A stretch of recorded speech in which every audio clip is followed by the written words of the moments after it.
This is on behavioral finance. Just a couple thoughts on behavioral finance so I can keep this video somewhat short. Short videos work better than long videos, right?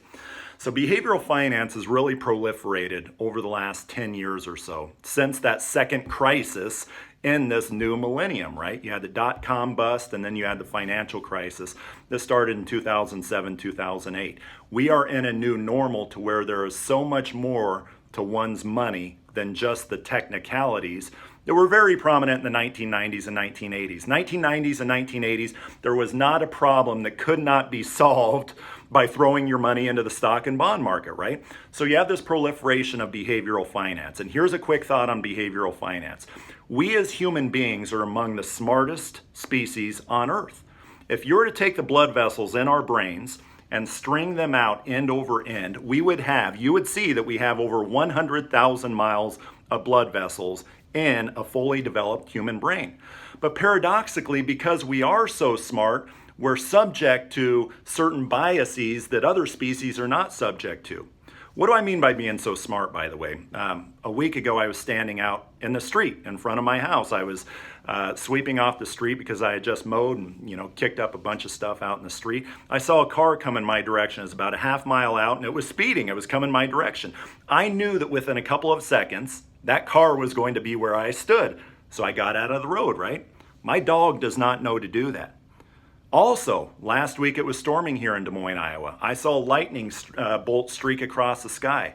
I knew I could predict with 100% certainty that within a couple of seconds after I saw that big flash in the sky, I would be hearing something. And what was that I heard? It was the sound of thunder, right?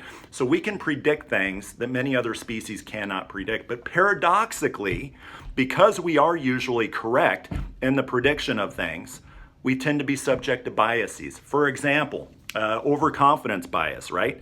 Overconfidence bias is basically to where, I don't need life insurance. I as a consumer, I don't need life insurance. I'm healthier than the normal consumer. And you know what? I'm gonna live until I'm 110. I don't need life insurance. That's overconfidence bias. Recency bias. Do you know that since March 9, 2009, the stock market is up almost 300%, 293% as of this morning, the S&P 500. Well, because this is what's happened recently, I, the consumer, think it's going to continue to happen out in the future. CNBC is talking about how the stock market, it's absolutely taken off. So heck, now is the time to buy into the stock market. That's called recency bias, right? Or there's also something called confirmation bias.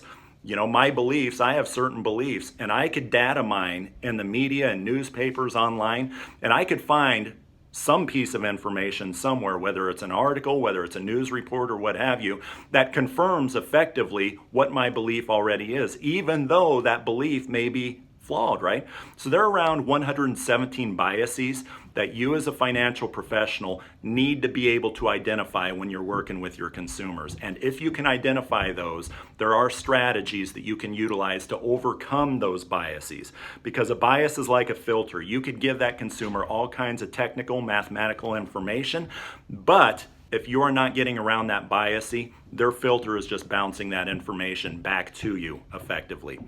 So if you like this video, I'm going to continue to do these, although in a shorter format. If you like this video, comment below. If there are other topics that you'd like me to discuss, feel free to put that below.